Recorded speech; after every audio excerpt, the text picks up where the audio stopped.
Programme मध्य मुकाबले में खुशामदीद। मैं हूं रबिया एहसन और मेरे साथ मौजूद है रऊफ क्लासरा। और आज के प्रोग्राम में जिन टॉपिक्स में हम बात करने जा रहे हैं उसमें सबसे पहले मुश्किल वक्त में पाकिस्तानी बैंकों ने अवाम को लूट लिया।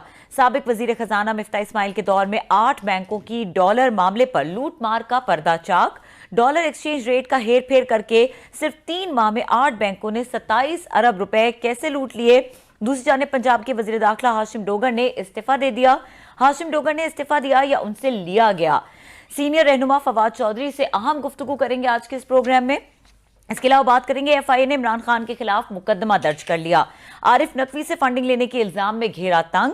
इमरान खान ने अपनी नाजेबा वीडियोस जारी होने का भी खदशा जाहिर कर दिया। इमरान खान को चैलेंजेस ने घेर लिया, मार्च से कबल रास्ते महदूद। इसके अलावा बात करेंगे नून लीगी वज़रा पार्लियामेंट को अहमियत नहीं देते। विफाकी काबीना इजलास में पीपल्स पार्टी वज़रा का शदीद एहतजाज। दूसरी जानिब शहरी रहमान ने सेक्रेटरी दाखिला यूसुफ नसीम खोखर को रगड़ कर रख दिया। तवानाई बचत का मामला, जल्द मार्केट्स बंद करने समेत मुख्तलिफ ऑप्शंस अपनाने पर गौर शुरू। और काबीना इजलास की इस हवाले से जो एक्सक्लूसिव तफसीलात हैं वो क्लास्टर साहब की जुबानी आपके साथ शेयर करेंगे।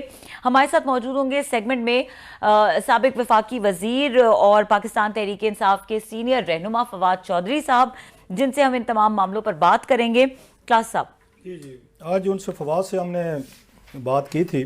मैं चाह रहा था कि यहाँ पे जो इसकी आपने पहला सेगमेंट स्टोरी का बताया कि यहाँ पे बैंकों ने किस तरह लूटा है जी, तो फवाद से मेरी बात हो रही थी। Fawad has very interesting information कि ये किस तरीके का बैंक्स जो हैं ये इन्होंने पाकिस्तानी अवाम को चूना लगाया और डॉलर का रेट जो जैली बढ़ाया गया, तो वो फवाद अभी आएंगे, उनसे बात करेंगे। लेकिन प्लस जो मेन चीज़ हुई है, 2-4 जिन पे मेरा ख्याल फवाद से बात करने की ज़रूरत है कि आज इनके इंटीरियर मिनिस्टर जो हैं या होम मिनिस्टर हैं पंजाब के, उन्होंने जो रिज़ाइन दिया हाशिम डोगर साहब हैं, और बड़े दिनों से लग रहा था शायद कि बात जो है ना बन नहीं पा रही उनकी वजीर आला पंजाब की, फिर इमरान खान फवाद साहब साथ हैं। मेरा ख्याल है फवाद साहब से आप ही पहला स्टार्ट उस पे उनसे पूछ लें जरा। अच्छा फवाद साहब, वैसे तो 2-3 इश्यूज हैं जिस पे हम बात करना चाह रहे हैं, लेकिन जिस तरह से क्लास साहब शुरू कर चुके हैं, हाशिम डोगर साहब का इस्तीफा हमने देखा है कि आज सामने आया है। फवाद साहब साथ मौजूद हैं? जी जी जी, हाशिम डोगर साहब का इस्तीफा सामने आया है। अब ये इस्तीफे के पीछे बैकग्राउंड स्टोरी क्या है, और दूसरा ये कि क्या हिकमत अमली होगी? ऐसा तो नहीं लग रहा कि पंजाब में ये धरने की कॉल से पहले कुछ मूवमेंट्स हो रही हैं जो अपसेट करेंगी आपके प्लान को? लेकिन जी पहला जो सवाल है कि बैकग्राउंड स्टोरी क्या है, ये तो आप अपने रिपोर्टर से पूछें। जो दूसरी स्टोरी है, तो भाईजान आप भी बहुत बड़े सहाफी रहे हैं, एंकर रहे हैं, और बड़े धांसू किस्म के एंकर थे, तो आप भी कोई अंदर की खबर शेयर कर दिया करें। आपके अंदर का जर्नलिस्ट तो मौजूद है, आपके पास तो होती है इन्फॉर्मेशन। नहीं, ये तो खैर अपना रूटीन ही की बात है, कोई ऐसा इशू नहीं है। जिस तरह से उन्होंने अपने इस्तीफे में भी बात कही है, तो इंशाल्लाह कोई नहीं, वो तो चलता रहता है, लोग चेंज होते रहते हैं, फर्क नहीं पड़ता। तो ये जो मार्च वाली बात है वो बस इंशाल्लाह ताला उसकी तरफ हम तेजी से बढ़ रहे हैं। मुझे उम्मीद यही है कि हम किसी वक्त भी इसी हफ्ते ही शायद उसकी जो डिटेल्स हैं वो हम जारी करने की पोजीशन में होंगे, और उससे अक्टूबर के महीना जो है, उम्मीद यही है कि अक्टूबर के महीने में ही हम ये मार्च की कॉल जो है वो दे दें। अच्छा फवाद, आपने अभी हाशिम डोगर साहब के इस्तीफे को डाउन प्ले किया है, जो आपको करना चाहिए, अंडरस्टैंडेबल है। जस्ट फॉर माई अजम्पशन, आप आज यहाँ पे हमारे स्टूडियो में मेरी जगह बैठे होते तो इसी तरीके से डाउन प्ले करते और अपने व्यूअर्स को बताते कि यार कोई नहीं, होता रहता है, चलते रहते हैं, या आप इस पे बाकायदा एक धुआंधार किस्म की प्रोग्राम करते हैं, क्वेश्चंस करते हैं या डिबेट करते हैं इस पे? वो हर एक की फिर अपनी पोजीशन होती है ना, जिस पोजीशन में होता है उसने उस पोजीशन में बात करनी होती है। अच्छा। तो मैं आपकी पोजीशन पे होता तो और बात करता।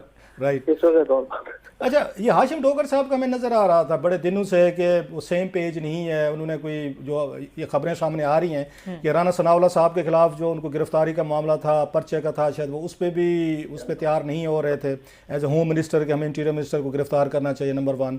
फिर आ रहा था मार्च के हवाले से कि इन्होंने लिख कर भेजा था राना सनाउल्लाह साहब ने कि जनाब के फेडरेशन को मार्च आ रहा है तो हमें सूबे जो हैं वो ये प्रोवाइड करें, पुलिस, वो चारों सूबों को लिखा, पंजाब को भी लिखा गया। तीसरा उनका आ रहा था कि जनाब हम इसमें पार्टी नहीं बनेंगे अगर यहाँ पे कोई पॉलिटिकल पार्टी तहरीक लेकर जाती है, कोई हुकूमत तो लेकर नहीं आ रही, एक पॉलिटिकल पार्टी आ रही है। तो ये 3 मेरा ख्याल वजूहात थी। तो इस पे आप समझते हैं कि ये उनकी जेन्युइन कंसर्न थी या वो पार्टी लाइन से बगावत कर रहे थे, लिहाजा ही हैज टू लीव? नहीं, बिल्कुल भी नहीं। मेरा ख्याल है जो एक तो पहली बात तो यह है कि जो हाशिम ने बात कही कि वो हुकूमत ऐसा नहीं बनेगी, वो तो बिल्कुल सही बात है। हुकूमत तो आज नहीं करेगी ना, ये तो पार्टी, और हमें क्या जरूरत है पीटीआई को क्या जरूरत है हुकूमत को मार्च में इन्वॉल्व करने की? सो वो तो बिल्कुल सही बात है, वो तो पार्टी का मार्च होगा, हुकूमत को उससे ताल्लुक नहीं होगा, नंबर 1। नंबर 2 ये है कि राना सनाउल्लाह की गिरफ्तारी जो है वो तो एंटी करप्शन डिपार्टमेंट सीख कर रहा है, होम मिनिस्ट्री का उससे ताल्लुक नहीं है, इसलिए ये कहना कि उनका कोई उसमें है वो भी उसमें नहीं है। सो तीसरी बात यह है कि एक जो है वो हो सकता है कि ये ज्यादातर, लेकिन मैं आपको बताऊं कि अनफॉर्चुनेटली हमारे यहाँ कोई ज्यादा डिबेट नहीं होती, लेकिन fact of the matter is कि जो हमारे जो प्रोविंशियल गवर्नमेंट्स के जो सिस्टम है उसमें वजीर की कोई बहुत बड़ा रोल है नहीं। उसके जो रूल्स ऑफ बिजनेस है, फेडरल गवर्नमेंट के रूल्स ऑफ बिजनेस बड़े पावरफुल हैं as far as ministers are concern, और जो कोई भी समरी है वो मिनिस्टर के दस्तखत के बगैर मूव नहीं हो सकती। लेकिन प्रोविंशियल गवर्नमेंट जो है उन्होंने अपने रूल्स ऑफ बिजनेस इस तरह से फ्रेम कर लिए हैं जिसमें मिनिस्टर्स की कोई हैसियत ही नहीं है और चीफ मिनिस्टर इज एवरीथिंग। और वो जो फेडरल मिनिस्टर जो है जब तक वो नहीं उसको करता, मतलब minister has seen and approved the summary, ये हर समरी के नीचे लिखा होता है, तब वो आगे मूव करती है प्राइम मिनिस्टर को या कैबिनेट को। लेकिन प्रोविंशियल गवर्नमेंट में कोई ऐसी चीज है नहीं। तो ये कॉम्प्लेक्स है, लेकिन मेरे अच्छा फवाद, बड़ी आपने अहम बात उठाई है। मैं टू बी फेयर, मुझे अपनी इग्नोरेंस का एडमिशन करने दें, मुझे भी नहीं पता था। तो वजीर आला को इतना डिक्टेटर बना दिया गया जमहूरियत के नाम पे कि एक वजीर है और 70 वहाँ पे, ये सारी एक वजीर आला है, 70 मिनिस्टर्स हैं, उनकी मर्जी के बगैर, ये वजीर आला की मर्जी के बगैर वो कोई एक्ट नहीं कर सकते, कोई बात नहीं कर सकते, इनिशिएटिव नहीं ले सकते। तो इतने 70-80 लोग रखने की ज़रूरत क्या है सर? वहाँ पे एक वजीर आला रखा जाए, एक उनका वहाँ मोहम्मद खान भट्टी साहब जैसा एक प्रिंसिपल सेक्रेटरी रख लिया जाए, या टीके साहब होते थे उस तरह का बुजदार साहब जैसा बंदा रख ले। फिर इतने खर्चे, गाड़ियाँ, दफ्तर, अलाउंसेज, इनकी क्या ज़रूरत है? फिर वजीर आला सब कुछ है, ही इज़ द किंग। ये असल में ना जी, ये पाकिस्तान में 18वीं तरमीम के बाद जो इस वक्त सिचुएशन है, सबसे इम्पोर्टेंट चीज ही ये है जिसमें पाकिस्तान में कोई डिबेट है ही नहीं। पाकिस्तान के जो प्रोविंसेस का स्ट्रक्चर है वो इतना तबाहशुदा है और इतना उसके अंदर सुकम है कि मसलन आप देखिए सिंध जो है उसको 13 ट्रिलियन रुपया जो है वो गया है जब से 18वीं तरमीम के बाद से। इसी तरीके से पंजाब को तो मेरे ख्याल है शायद 21-22 ट्रिलियन गया है। अब ये जितना पैसा प्रोविंसेस में गया है ये सिर्फ एक आदमी ने खर्च किया है, कोई कैबिनेट का रोल नहीं है, कोई उसमें ब्यूरोक्रेसी, ये सिर्फ एक आदमी की तरजीहात हैं, वो बताता है कि किसने क्या करना है। सो चीफ मिनिस्टर्स ने नीचे से लोकल गवर्नमेंट्स खत्म कर दी, तमाम इख्तियार लोकल गवर्नमेंट्स के अपने पास ले लिए, ऊपर से रूल्स ऑफ बिजनेस बना दिए और उसमें मिनिस्टर्स की पावर जो है वो सारी की सारी खत्म हो गई। सो अब प्रैक्टिकली अगर आप देखें तो प्राइम मिनिस्टर ऑफ पाकिस्तान की पोजीशन कोई इंपॉर्टेंट नहीं है। चीफ मिनिस्टर की जो पोजीशन है वो पोजीशन है जिसके पास तमाम वसाइल है, जिसके पास तमाम इख्तियार।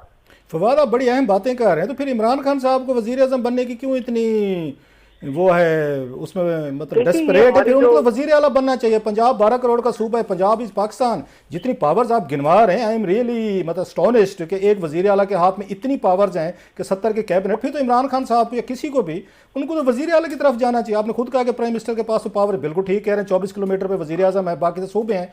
तो फिर इतनी आपको मार्चेज की, फिर लड़ाई झगड़े की जरूरत नहीं है सर जी। आपका पंजाब आपके पास है तो खान साहब वहाँ वजीर आला बन जाए सर, आराम से बैठ के रूल करें और चेंजेस लेकर आए।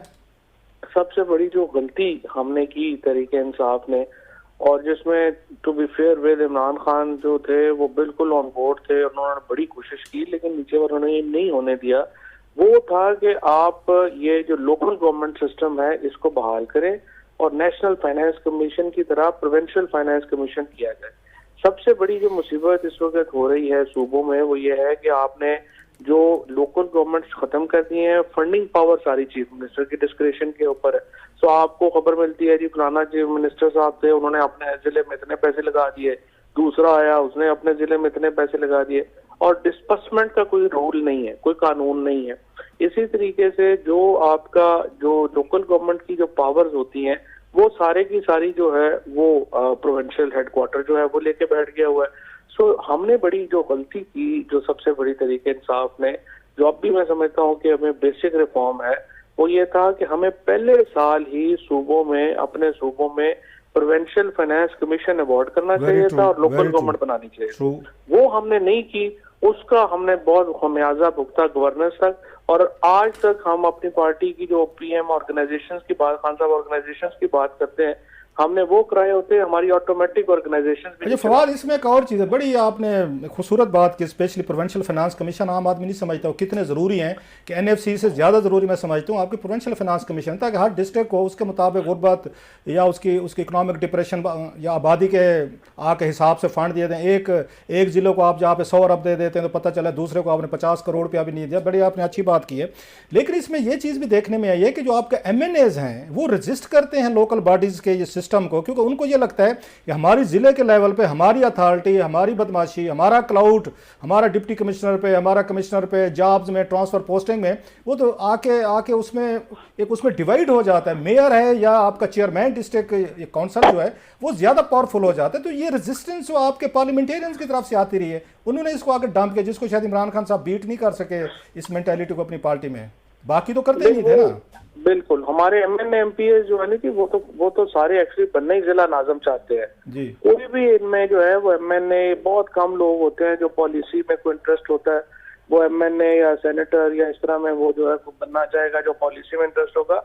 ये जो हमारे ज्यादातर लोग हैं, आई वुड से 75-80% लोग, वो सिर्फ अपने डिस्ट्रिक्ट की हवाले से बनना चाहते हैं। और इसीलिए हमारा जो मेजर प्रॉब्लम है वो ये है कि देखिए हमने स्ट्रक्चर गलत किया हुआ, या हमें एक तो जैसा मैं तो कहता हूं कि हमें अपनी हर डिवीजन को हमें जो है वो, अगर आपने सूबे नहीं तोड़ने ना, क्योंकि लोग कहते हैं कि फलाना सूबा टूट जाएगा, पता नहीं क्या क़यामत आ जाएगी। अगर आप सूबे नहीं तोड़ना चाहते, आप सूबे इसी तरह रख लें, उनके ऊपर गवर्नर लगा दें, सूबों से नीचे आप जो है ना आप प्रोविंशियल असेंबलीज खत्म कर दें और हर डिवीजन जो है वो उसका डायरेक्टली इलेक्टेड गवर्नर आ जाए और वहां पे एक जो है वो छोटी असेंबली बना दें, ताकि ये लोकल गवर्नमेंट के तर्ज के ऊपर आप इसको जो है वो बना सकें। क्योंकि आप फॉर एग्जांपल ये जो पंजाब का सूबा है इसकी आबादी इतनी बड़ी है, बलूचिस्तान का सूबा है उसकी इलाका इतना बड़ा है, ये कभी भी आप ये इतना बड़ी गवर्नेंस का इस वक्त पाकिस्तान का बहरान है आप, और उसके ऊपर फिर जिस तरीके से बड़े शहरों ने कब्जे किए हुए हैं, आप अक्सर बात करते हैं लिया उन साइडों के ऊपर, आप देखें ना यही हालात आप कराची का मसला देखें, अगर आप घोटकी को देखें, घोटकी डिस्ट्रिक्ट इस वक्त सिंध का सबसे अमीर डिस्ट्रिक्ट है क्योंकि वहां पे तेल है, गैस है। उस घोटकी को आप जरा डेवलपमेंट जाके देखें, टके की डेवलपमेंट नहीं हुई। तो जब बड़े शहर जो है एक तो वो वसाइल सारे बोले जाते हैं, छोटे शहर सारे पीछे रह जाते हैं।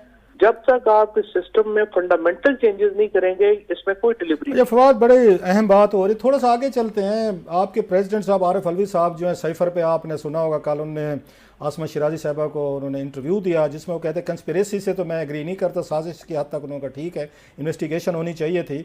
तो आज खैर उनकी क्लैरिफिकेशन भी आई थी, लेकिन ये चीज़ रिकॉर्ड पे है सारी, आप उस क्लिप तो झूठ नहीं बोल रहा होता। तो आपके सदर साहब बिल्कुल आपके मुखालफिन मजाक उड़ा रहे हैं कि जनाब कि आपने यहाँ पे इतने 14 जलसे कर दिए साइफर पे, लेकिन अपने सदर साहब को कन्विंस नहीं कर सके। आप कन्विंस हैं कि सदर साहब जो कह रहे हैं कि साजिश इसमें नहीं थी, इसमें वो नहीं हुई, उससे कन्विंस नहीं है आपके प्रेसिडेंट साहब जो हैं? देखिए मेरा ये ख्याल है कि सदर साहब बड़े ऑनरेबल आदमी हैं और उन्होंने जो बयान दिया है वो एग्जैक्टली वो बयान दिया है जो उस कॉन्स्टिट्यूशनल ऑफिस में बैठे हुए शख्स को देना चाहिए। इससे पहले पाकिस्तान में सदर का दफ्तर तो मजाक ही बन गया था, ये रफीक तारड़ और ये जो सारे इन्होंने भर्ती किए हुए थे। उसके बाद आके पहली बार पाकिस्तान में एक ऑनरेबल आदमी जो है, और वो जिस तरीके से सदर को बिहेव करना चाहिए वैसे ही उनका जो स्टेटमेंट है वो बिल्कुल दुरुस्त है। उन्होंने ये बात जो अगर आप जो इन्होंने बाकी तो खैर इन्होंने ये बेचारे जो मीडिया स्टैटिस्टिक्स सेल में काम करते हैं उन्होंने उसको और तरीके से कर दिया। उनका क्लिप अगर आप देखें तो उन्होंने जो लैंग्वेज यूज की है, this is exactly the language you would expect from a president of Pakistan. और उन्होंने कहा जी इसकी तहकीकात होनी चाहिए, जो साजिश की जो बात है या वो मामला है उसकी तहकीकात हो जाए। इशू सिर्फ ये है कि जो उसका कंटेंट है साइफर का, हिना रबानी खैर कह रही हैं कि जी ऐसे साइफर तो आते रहते हैं। मैंने अपने जो सारे लोग जो फॉरेन ऑफिस कवर करते हैं, मैंने कहा कि कोई और आपको याद हो किस तरह की कोई लैंग्वेज हो कि अगर आपका वज़ीर-ए-आज़म आप रखेंगे तो आपसे ताल्लुकात हमारे फारग हैं, अगर आप इसको हटा देते हैं तो फिर हम आपके हर चीज भूल जाएंगे। इस किस्म का कोई साइफर पहले कोई आया हो, वो कहते नहीं हमें तो नहीं इस तरह का हमने कभी कोई देखा कोई साइफर। जब आपने फवाद बड़ी अच्छी बात की, आई एग्री टू दिस के कॉन्स्टिट्यूशनल ऑफिस के प्रेसिडेंट की मजबूरियां होती है, लेकिन ये कॉन्स्टिट्यूशनल प्रेसिडेंट थे, उनकी ऑब्लिगेशंस थी, उनकी ड्यूटी थी। उन्होंने वज़ीर-ए-आज़म पाकिस्तान से हलफ नहीं लिया which was part of constitution, उन्होंने वजीरों से हलफ नहीं लिया। तो उस वक्त उन्हें याद नहीं था आपकी पार्टी को या आपको या उनको कि इनका एक इनकी कॉन्स्टिट्यूशनल ऑब्लिगेशन है। हो सकता है वो शहबाज शरीफ साहब को पार्टी को ना पसंद करते हो, उन्होंने करप्शन किया हो, उन्होंने गलत तरीके से मार धाड़ जो भी किया हो, तो प्रेसिडेंट साहब को उस वक्त ड्यूटी याद नहीं आई थी। अब आप समझते हैं कि नहीं, कि उनकी ऑब्लिगेशन है इसलिए उनको बड़ा अच्छे तरीके से बात करनी चाहिए। शहबाज शरीफ का ओहदा कंट्रोवर्शियल है अभी भी। शहबाज शरीफ इलेक्टेड प्राइम मिनिस्टर, तो उनके कहने पे गवर्नर उन्होंने ऑप्शन में लिया। फवाद भाई, फिर उन्होंने उनके कहने पे गवर्नर कामरान ये टसोरी साहब को क्यों अपॉइंट किया है? वो भी शहबाज शरीफ साहब की समरी थी, रिकमेंडेशन थी सर। वो इनकार कर देते, वापस कर देते सर।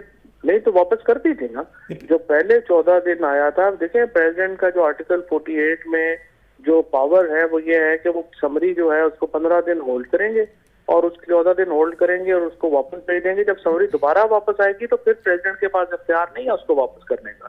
ये जो इन्होंने पहले नसरीन जलील की समरी भेजी थी वो होल्ड हुई थी, वो वापस दी है इन्होंने, अब उसको उन्होंने पार्लियामेंट को डिसॉल्व किया, इसी पार्लियामेंट को जिसको खिताब करना। आप समझते हैं कि जब उनका इतना जो आप बता रहे हैं डिफरेंस ऑफ ओपिनियन है, कंट्रोवर्शियल समझते हैं शहबाज शरीफ साहब को, पार्लियामेंट को कंट्रोवर्शियल समझते हैं जिन्होंने उनको इलेक्ट किया, डिसमिस किया बाद में, उसी को खिताब करने के लिए भी वो आ गया। आप समझते हैं कि ठीक फैसला था या उनको कह देना चाहिए था? मैं तो नहीं जाता जनाब के, क्योंकि ये कंट्रोवर्शियल आपने प्राइम मिनिस्टर बनाया है, आपके वोट भी मैं नहीं मानता, सारे लोग जो हैं गद्दार वाली बात थी, तो फिर उनको आके यहाँ एड्रेस भी नहीं करना चाहिए था सर।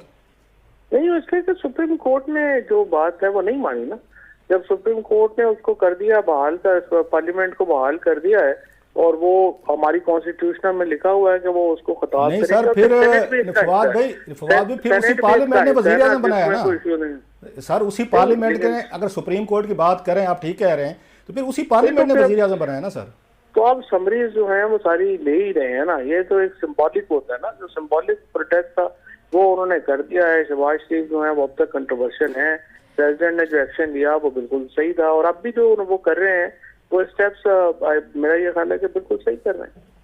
अच्छा फवाद साहब, coming back to the call long march की, ये बताइएगा कि जिस तरह से आपने कहा कि अक्टूबर में या इसी वीक में मोस्ट प्रॉब्ली जो डिटेल्स ऑफ द लॉन्ग मार्च है वो सामने आ जाएंगी। अभी हमने रिसेंट पास्ट में ये देखा कि कुछ मुलाकातें हुई, कुछ ऑप्शंस रखे गए, उनके ऊपर बात हुई। इसके अलावा ये भी हुआ कि इमरान खान ने खुद कहा कि हम असम्बली में वापस आ जाते हैं, उसको मशरूत किया कुछ चीज़ों के साथ। तो अभी जो एक सिनेरियो बिल्ड हुआ है उसमें लग ये रहा है कि तमाम ऑप्शंस एग्जॉस्ट हो चुके हैं। इसको ज़रा क्लियर कीजिएगा, आर देयर एनी ऑप्शंस कि ये लॉन्ग मार्च मुलतवी हो जाए या आप इसका आइडिया ड्रॉप कर दें? कुछ ऐसी हैपनिंग हो सकती है आपको लगता है? हाँ, अगर हुकूमत इलेक्शंस का ऐलान कर दे तो फिर जाहिर है कि हमें जरूरत नहीं रहेगी। उससे अलावा तो जाहिर है कि आपको लॉन्ग मार्च के डिले होने का कोई इम्कान। तो इसके लिए कोशिश जारी है, कोशिश जारी है। अच्छा फवाद, आप आते हैं लास्ट इस पे जिस पे आपकी बड़ी आज आपसे मेरी बात हुई और आपने बड़ी खूबसूरत बात की, इसलिए मैंने रिक्वेस्ट किया आपसे। ये बैंकों का जो डाका मारा है, बैंकों ने 27 बिलियन रुपीज़ का, अब बताया जा रहा है वो तो 8 बैंक थे। मुझे कोई अभी शाम को मेरी किसी से बात, वो कहते हैं जनाब वो तो पहली समय थी, दूसरी में उससे भी ज़्यादा होगा, 60 अरब पैसे ज़्यादा हो चुका है। डाका मिफ्ता इस्माइल साहब के दौर में पड़ा। ज़रा ये हमें एक्सप्लेन करते हैं, ये करेंगे। आज पार्लियामेंट में आप बैठे होते तो बहुत सारे रोले डाल सकते थे, इतना बड़ा स्कैंडल आया इनका। मैं समझता हूँ ये पहला बिग ये स्कैंडल है नवाज शरीफ, इनकी शहबाज शरीफ साहब की हुकूमत का, कि आपने बैठे बैठे 60 बिलियन रुपीज़ आपने यहाँ 6 महीनों में लोगों के जेबों से निकाल दी, इकॉनमी तबाह कर दी। डॉलर को आप यहाँ कहाँ से कहाँ ले गए, वही डॉलर अब नीचे आ रहा है।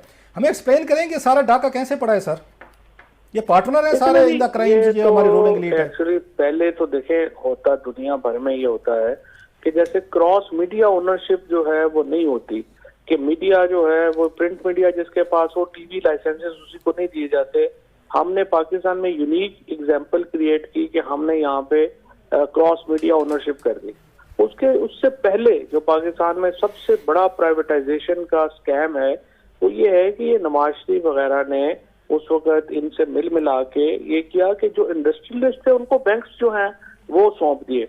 कभी भी जो इंडस्ट्रियलिस्ट हैं उनको बैंक नहीं दिए जाते ताकि बैंक्स और इंडस्ट्री जो है उसका आपस में एक फर्क रहे। लेकिन यहाँ पे इंडस्ट्रियल कैप्चर हो गया बैंकिंग सिस्टम का।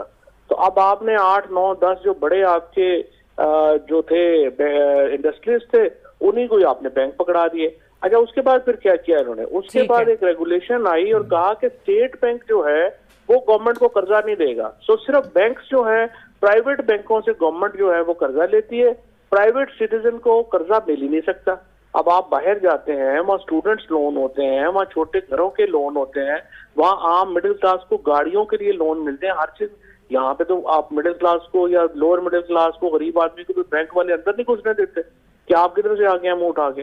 सो ये पाकिस्तान का तो बैंकिंग स्ट्रक्चर जो है ये तो बहुत बड़ा रिफॉर्म, और ये जो अभी आप लोगों ने, आपके अलावा तो किसी ने प्रोग्राम भी नहीं किया, सबके तो इश्तेहारों का मसला पड़ा रहता है 24 घंटे। बिल्कुल वो जो ये जो आपने अभी 27 अरब था का जो अभी डाका पड़ा है और आपने कहा है कि आपने वो 60 का बन गया है, उसके बाद अब बड़ा होके अब ये देखे ना, और ये टोटल 10-12 लोग हैं।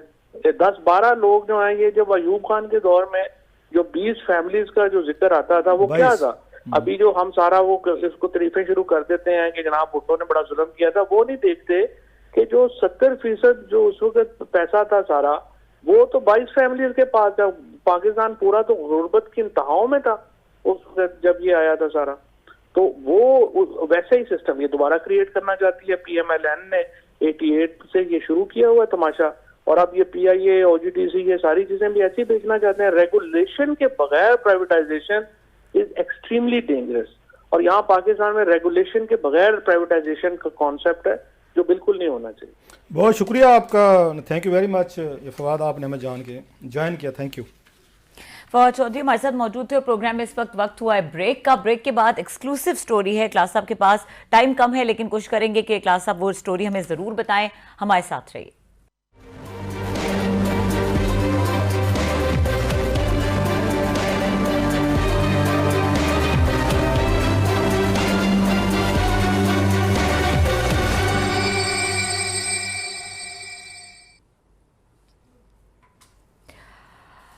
Welcome back. और क्लास साहब, आपके पास काबीना इजलास के हवाले से एक एक्सक्लूसिव स्टोरी है। कुछ वुज़रा हैं जिन्होंने कुछ वुज़रा को, अपने कॉलीग वुज़रा को रगड़ कर रख दिया है। इश्यूज़ क्या थे और क्या इसकी डिटेल्स हैं? और पता है, कैबिनेट की स्टोरी हम हमेशा से फॉलो करते रहे हैं और बड़ी एक्सक्लूसिव अंदर की स्टोरीज मिल जाती हैं।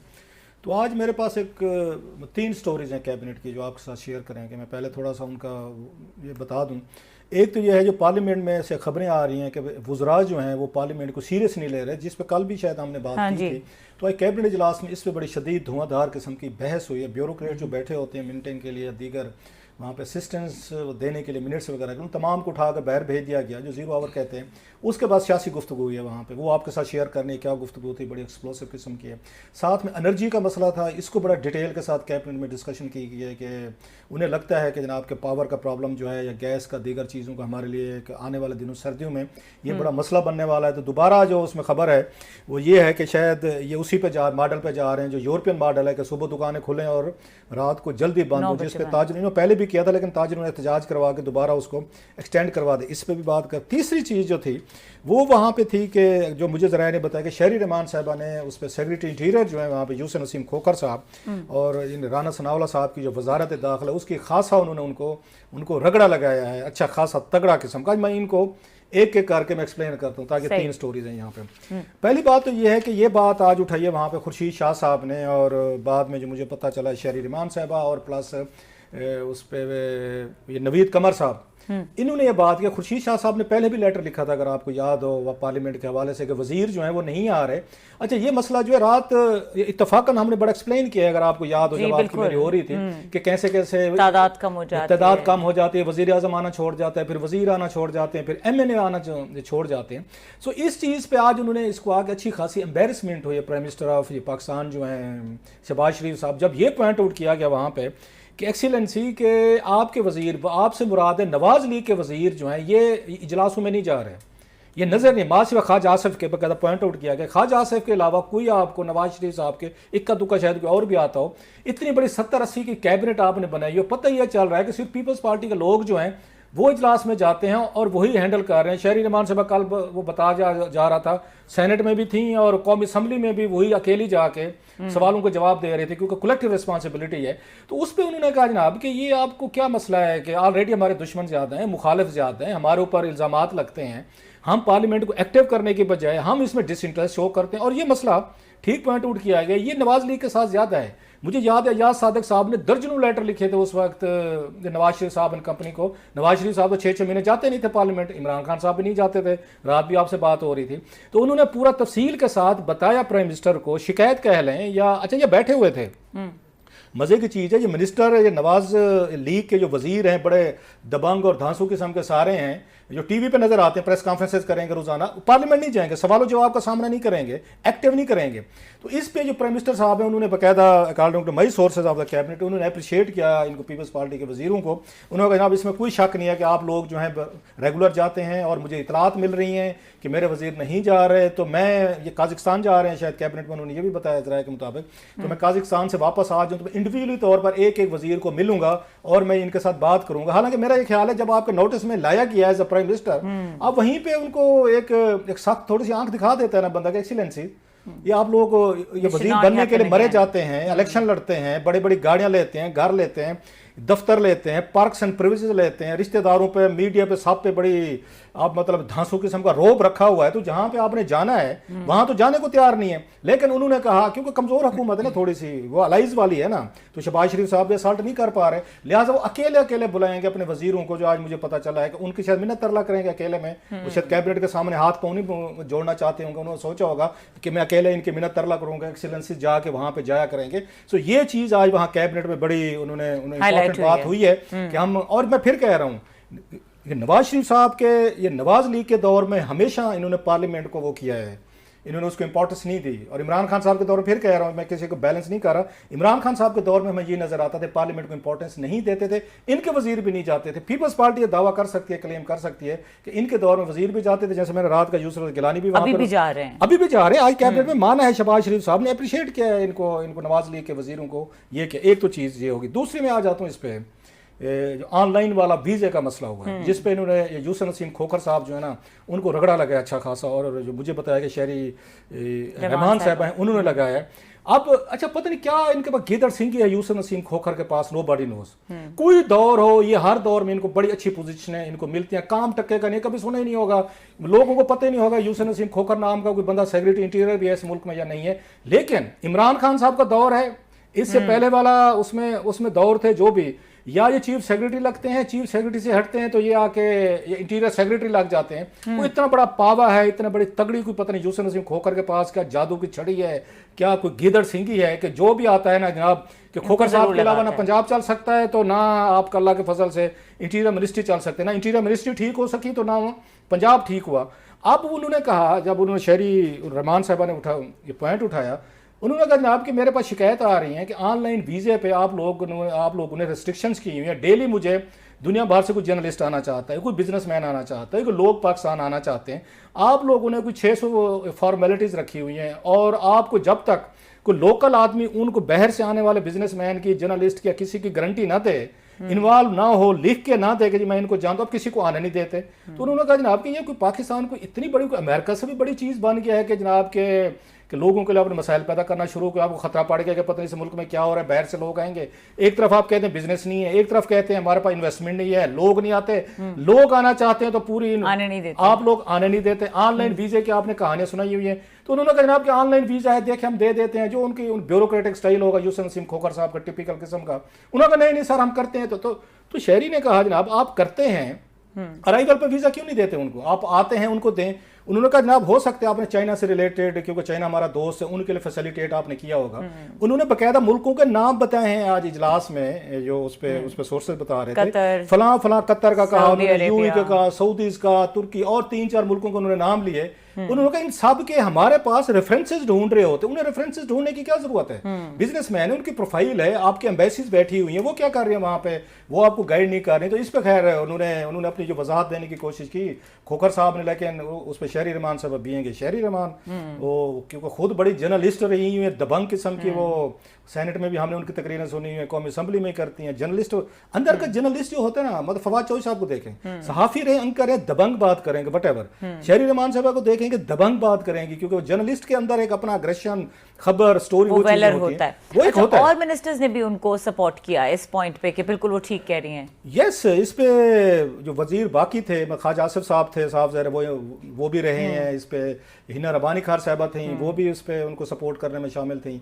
बाकी ने भी इस पे सारे लोग उस पे इकट्ठे हुए हैं कि आपकी ये शिकायतें आ रही हैं कि एंडोर्स किया है। तो इस पे शहबाज शरीफ साहब ने उनको कहा, इनको हिना रबानी खार साहबा को मिनिस्टर ऑफ वो जो हैं फॉरेन अफेयर्स हैं कि आप एक कॉन्फ्रेंस कॉल करें और उसके बाद जितने स्टेक होल्डर्स हैं इसको ईजी करें। मतलब एक तरफ आप उसकी बात करते हैं, ईज ऑफ बिजनेस की बात करते हैं, दूसरी तरफ दुनिया जहां की आपने रिस्ट्रिक्शन लगा दी। प्रॉब्लम पता कहाँ पे आ रहा है? अब जो बात वहाँ पे ये कैबिनेट में नहीं कह सकी होंगी शहरी साहबा, ख्वाजा सविना रबानी साहबा, ये सारी चीज़ें होती हैं इंटीरियर मिनिस्ट्री में, हमारी एजेंसीज के प्रॉब्लम है।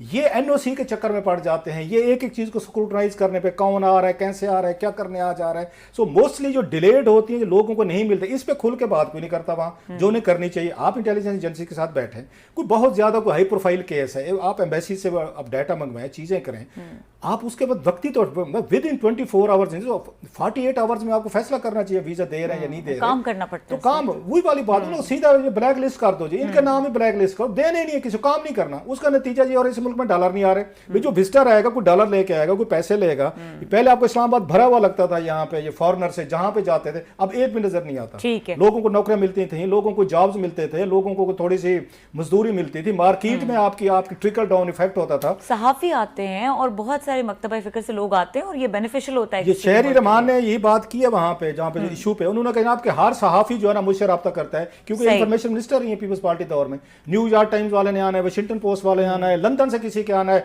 हमने सबको बैन किया। उसने कहा इससे क्या फायदा हो रहा है आपको, आप उल्टा एक उनके दरमियान वो कर रहे हैं, एक आप उनको आने दें, उनको कोऑपरेट करें, उनको विन ओवर करने की कोशिश करें कि वापस जाएं, वो पाकिस्तान फ्रेंडली स्टोरीज छापें। आपने पहले से उनको लेबल करके बैन करके उनको अपना दुश्मन बनाया, वो वापस जाते हैं। और अच्छा सर, हमारे पास थोड़ा टाइम रह गया, एनर्जी कंजर्वेशन एनर्जी पे आज सबसे ज्यादा टाइम लिया गया कैबिनेट में, according to my sources. Energy पे उन्होंने यही कहा जनाब, क्योंकि शहबाज शरीफ साहब को ये फिक्र है कि गैस का क्राइसिस आने वाला है और ये बिजली का भी आएगा, पानी कम होगा क्योंकि इसमें वो डैम्स में बाद बिजली नहीं बनती, उसकी वजह से बर्फबारी वो जम जाती है। तो वो ये कह रहे हैं कि जनाब कि हमें वही पुराना सिस्टम जो था, यूरोपियन सिस्टम, जो उसी पे चले जाना चाहिए कि हमें यहाँ पे ये जो पाकिस्तान में अयाशियाँ जो हैं कि जनाब के आराम से सुबह 11 बजे आंखें मलते मिलाते मेरे जैसे निकम्मे लेजी लोग जो हैं तो उठते हैं, दुकानें खोल दें और रात को 12-1 बजे थड़े खुले हुए हैं, चाय पी जा रही है। तो मेरी किसी बंदे से बात हो रही थी कैबिनेट के से, तो मैं हंसते हुए यही तो पाकिस्तान की अयाशियाँ, आप ये अयाशियाँ भी हमसे लेना चाहते हैं कि जनाब हम आराम से सुबह 10-11-12 बजे उठें, जब दुनिया आधी जो है ना काम करके सोने पे चली जाती है उसमें मैं रात को हमारा यही तो मैं उन्होंने कहा जनाब फिर ये काम करें आप, फिर ये अयाशियां ले लें, फिर बिजली भी नहीं होगी, गैस फिर महंगी बिजली भी आएगी, गैस भी बाहर से महंगी आएगी। सो इस पे अभी इन्होंने इसको डेफर किया है, अगले कैबिनेट इजलास में मे भी ये इस पे फैसला करें कि दोबारा ये ताजे दुकानदार जो है ना सुबह 10 बजे खोलें और रात को 8-9 बजे बंद करें। और मेरे ख्याल से मसला बिजली चोरी का है, इसमें इसका भी कोई लिंकेज है। उसमें साद रफीक साहब ने कहा, सोर्सेज बता रहे थे कि उन्होंने वहां से, अच्छा साद रफीक साहब ये बड़े अरसे से कैबिनेट इजलास में नहीं आ रहे, वो लाहौर पे डेरा डालो, लाहौर से वो जूम पे आते, वो वहद वजीर है मुझे बताया गया है जिनको फैसिलिटी है कि वो जूम पे लाहौर से वो कैबिनेट में आए। तो उन्होंने कहा जी बिजली चोरी मसला है, ये प्रॉब्लम नहीं है, एनर्जी कंजर्वेशन प्रॉब्लम नहीं है। तो उन्होंने बहरहाल अगले हफ्ते मेरा ख्याल है इस पे कोई फैसला करेंगे, मजीद भी डिटेल से बात करेंगे। प्रोग्राम देखने के लिए शुक्रिया, वक्त खत्म हो गया, इजाजत दीजिए, अल्लाह हाफिज।